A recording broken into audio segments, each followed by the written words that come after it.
2014 оны 10 дугаар сард 47 настай Кенни Вич Америкийн нэгдсэн улсын Невада мужийн Лас Вегас хотын ойролцоох газар нутгаар явган аялалд явсан юм. Тэр эргэж ирээд нэгэн YouTube хэрэглэгчийн бичлэгт ор хачирхалтай сэтгэл үлдээсэн байна. Түүний сэтгэлд Невадагийн эзгүй цөлөөр аялж яваад нэгэн нууцлаг агуу олж тийшээгээ орж эхэлмэгц гэнэт айдас мэдрэгдэж түүний бие тэр чигтээ салганах мэдрэмж төрсөн талаар дурдсан байна. Хожим Кенни гар буу болон видео камертай тэр агуу руу ахин явсан ч агуугаа олж чадаагүй юм. Тэр энэ аяллаа камерт бичсэн бөгөөд өөрийн YouTube сувагт байршуулжээ. Хэсэг хугацааны дараа тэр 3 дахь удаага өнөөх нууцлаг агууг хайхаар явсан ч энэ түүний сүүлийн аялал болсон юм. Энэ явдлыг мэдсэн олон YouTube хэрэглэгч Кенниг болон нууцлаг агууг олохоор цөлийг зорих болж тэдний нэг нь юу болсон талаар болон Кенни Вичтэй юу тохиолдсон байж болох талаар хүрэхээр бэлтгэлээ.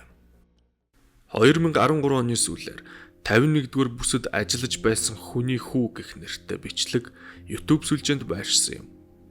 Пол Ютц гэх нэгэн тэрээр бичлэгт аавынхаа тухай болон 51-р бүсийн тухай ярьсан юм. Түүний аав өөр ус руу цагаачсныхаа дараа хүүдээ 51-р бүсэд юу болдог байсан талаар ярьж өгч түүнийг нь хүүн ярьж YouTube хуудсанд тавигдсан гэх агуулгатай бичлэг юм. Тодруулан хэлэхэд 51-р бүс гэдэг бол Америкийн нэгдсэн улсын Невада мужид Лас Вегас хотоос 130 км-т байрлах цэргийн бааз бөгөөд маш өндөр хамгаалттай нууцлаг бүс юм. Энэ бүсийн дээгүүр агаарын тээврийн нислэгүүдийг хийхийг хориглодог байна. Энэ газрын тухай олон жилийн турш янз бүрийн таамаг дэвшүүлж ирсэн бөгөөд тэнд манай дэлхий дээр унсан харийн биетийн судалгаа хийдэг гэж үзэх хүмүүс ч байдаг юм. Өмнө дурдсан бичлэгийн сэтгэл хэсэгт Snake Beat MG гэх хаягтай хэрэглэгч буюу Kenneth Lee Vich сэтгэл үлдээсэн юм. Түүний бичснийг хүргвэл энэ бүхэн чинь хотлаа. Би уртын явган аялагч хүн.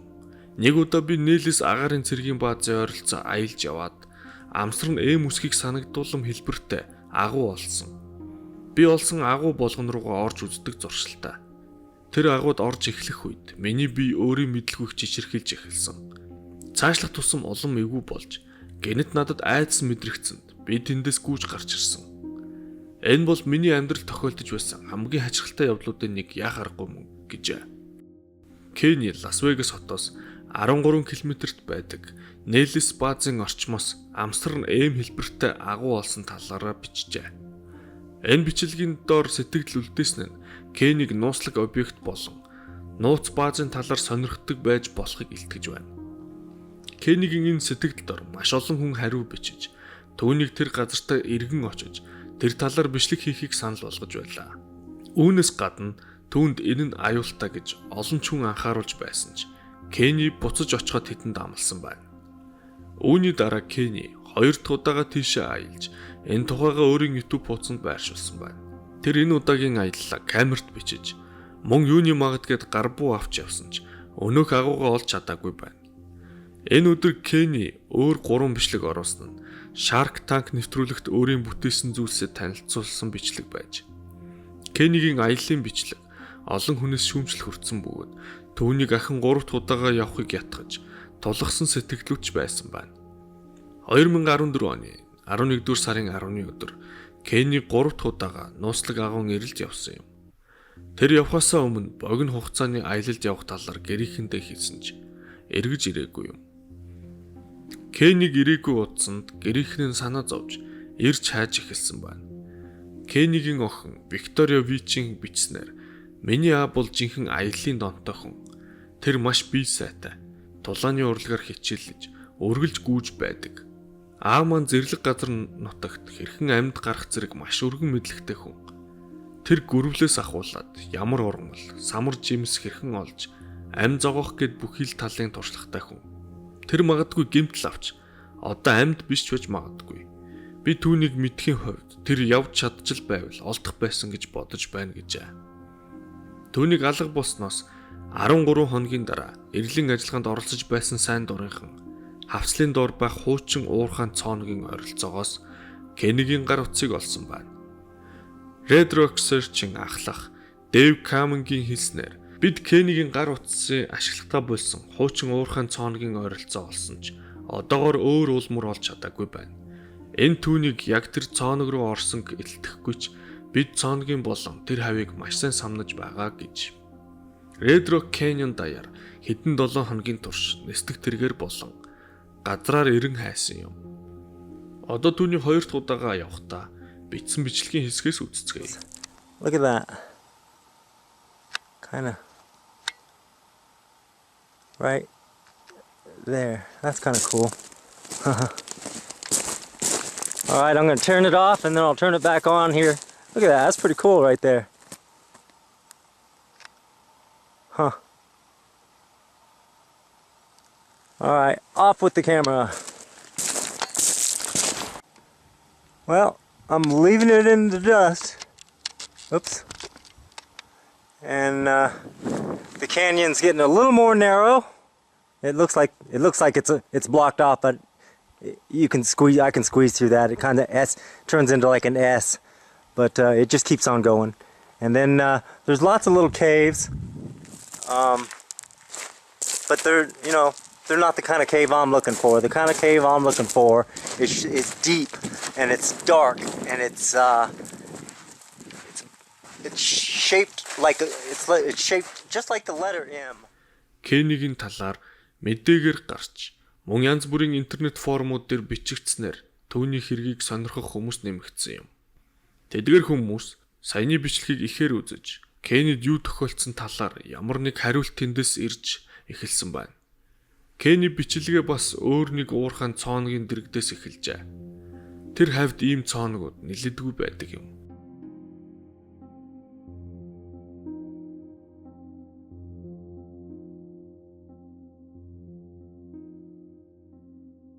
Дараа нь тэр хэр зэрэг хол амаргүй замыг туулах талаар хэлээд эргээд машин дээрээ ирэх талаар ярьж байна. Сануулan хэлэхэд энэ бол түүний 2 дахь аяллаа бичлэг бөгөөд Кени 3 дахь удаага явахдаа алга болж тэр үедээ бичлэг хийсэн хэсэг нь одоогоор тодорхойгүй байгаа юм. Замынхаа явцад Кени төр зогсож самар төвж хэрв ямар нэг байдлаар энд хаягдсан бол самар нь маш сайн энергийн их үүсвэр болдог талаар тайлбарлаж явжээ. Кени бичлэгээ үргэлжлүүлэн алхаж явсан бөгөөд замдаа таарах жижиг агуунуудыг үзүүлж түүний хайж байгаа агуу бол эднээс том, гүнзгий, дээрэс нь амсрын хэлбэр нь эм үсгийг санагдуулам гэж ярьсан байна. Үүний дараагаар Кенигийн явж өнгөрсөн газарт нэгэн хад байгааг бичлэгээс хүмүүс анзаарсан нь яг л өмнө агуу амсар байгаад дараа нь том чулуунуудыг игнүүлэн тавьж халахалсан мэт байна гэж таамагласан юм. Эдгээр чулуун хоорондоо өнгөний хувьд ялгарч зохих хэмжээгээр төсөөлөн боцсны дараа эм үсгийг санагдуулж болох юм гэж олон хэрэглэгчд үзсэн юм. 2019 оны 6 дугаар сарын сүүлээр буюу бараг 5 жилийн дараа Libera Sean гэх YouTube хэрэглэгч нууцлаг эм агууг оллоо гэх бичлэг оруулсан юм. Энэ 2 цагийн бичлэгт тэрээр Кенигийн явсан газраар явж нууцлаг агууг хайсан байна. Тэр явсаар олон ч хүний Кенигийн агуу мөн гэж итгэж байгаа хатан дээр ирж илүү тодорхой судлахаар ирсэн байна. Түүний анзаарснаар үнэхээр голын чулуунуудын өнгө 2 талд байх чулуугаас ялгарх бөгөөд доод хэсэг нь маш тэгшхэн байгааг анзаарсан юм. Мөн хамгийн хачирхалтай нь нүх доод хэсэгтээ барилгын хөөс шахсан мэт байна гэж хэлсэн бөгөөд магадгүй эдгээр өөр өнгийн чулуунуудыг хожим хин нэгэн тавьсан гэж таамаг дэвшүүлж болохоор байна гэсэн юм. There's no why is that growing there? And why does this look so manufactured? It looks like there was some kind of something smeared here, or maybe this was heated up to melt or something. I don't know. But that kind of goes down there. Okay, and then let me get the stick out. Okay, so you have the hole here. You have this piece that doesn't match this piece, or this piece doesn't match this piece. Somehow they're together here, though. And then down here. Тагилсан байгаа цайвар чулуунуудыг энэ газрын хажуугаас нь авсан байж болох мэт байна. Хэрвээ энэ үнэхээр хүмүүсийн таамаглаж байгаагаар тэр агуу мөн бол Кени яагаад танихгүй дэрэгдүүр нь өнгөрсөн бэ? Кени сураггүй болоод хэдэн сар өнгөрсөн ч түүний ямар ч эд зүйл олдоогүй юм. Энэ хооронд янз бүрийн таамаг дэвшүүлж байлаа. Тэр магадгүй ямар нэг хуучин уурхайн цооног руу унсан уу? Эсвэл ойр хавьд байх цэргийн нууц байгууламж руу нэвтэрч тэндээ хөнөөгдсөн үү? Тэр Невадагийн эзгүй цөлөөр явж байгаад ямар нэгэн цэргийн нууцтай тулгарсан уу? Кени тэр нууц агыг олж чадсан эсэх. Эсвэл тэр зүгээр л золгүй явдлын хохирогч болж төгсвүү гэх зэрэг таамагуд гарч ирж байлаа. Одоо энэ хэргийн талаар интернет орчин дахь үндсэн таамагуудаас хүргэе.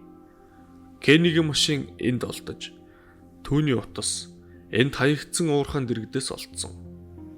Эхний таамгаар Кени ямар нэг цэргийн нууц объекттой юм уу? Нууц үйл ажиллагаатай таарч тэндээ цэргийнхэнд баригдаж хожим хөнөгдсөн гэх таамаг.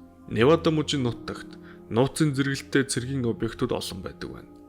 Тэдний нэг бол Невадагийн туршилтын полигон юм. Энэ нь Америкийн эзэн улсад 1951 оноос хойш байгаа хамгийн том туршилтын бүс юм. Энэ полигоны газар нутаг нь ойролцоогоор 3.5 км квадрат бөгөөд тэнд өдийг хүртэл 900-аад удаагийн цөмийн туршилт хийгдсэн байна. Гэвч одоо үед тэнд цөмийн туршилтууд хийгдэхэ болсон бөгөөд жуучдад үзүүлдэг бүс болсон юм. Тэнд орохдоо камер, зургийн аппарат зэргийг авч орохыг хориглодог бөгөөд тэнд газраас чулуу авахыг хориглодог байна. Гэвч энэ полигонд Лас Вегасаас 100 км-т байдаг нь Кенигийн утас олдсон газраас ч цаашаа хол гэсэн үг юм. Энэ хавьд байх ганц ойрхон цэргийн объект бол Кенигийн хэлсэн Нэлис гэх агаарын цэргийн бааз бөгөөд тэр нь гэхдээ нууц объект биш. Тэнд байнга агаарын үзүүлбэр, олон улсын цэргийн бэлтгэл зэрэг зохиогдож байдаг газар юм.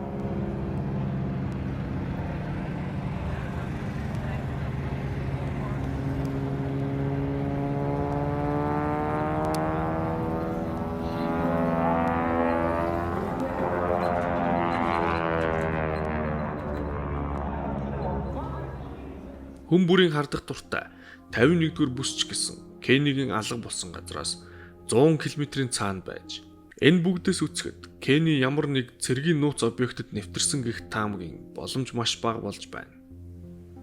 Хоёр дахь таамагаар Кени золгүй байдлаар нас барсан гэх таамаг. Лас Вегас бол хадрахыг уулсаар хүрээлэгдсэн цөл нутаг бөгөөд хүн баг суурьсан газар юм. Кени өөрийн бичлэгтээ хэлэхдээ хайж байгаа агууд нь уулын арслан байж магадгүй гэж хэлсэн юм. Энэ амьтдад хадрахыг уул, өтгөн бут цөөхтэй газар нутгалдагч цөлд бас таардаг байна. Эдгэр газарт мөн уулын арслангаас гадна хортмогоо маш их тархсан байдаг. Үүнээс үцгэд Кени зэрлэг амьтдын халдлагад өртсөн байх боломжтой ч тэр 3 удаага явахдаа мөн адил буутай байсныг санах хэрэгтэй. Тэр амьтанд бариулсан байлаа гэхэд түүний зөвхөн гар утас нь яагаад олдсон бай? Бусад эд зүйл, хувцсны тасархай зэрэг олдох өндөр боломжтой юм. Золгүй явдлын хүрээнд зөвхөн ан амьтнаас өөр бас энэ газарт олон байдаг хаягдсан уурхаануудыг дуртахгүй өнгөрч болохгүй. Хэрв Кени тэдгээрийн нэгд унсан бол энэ түүнийг үхэл төрөх боломжтой юм.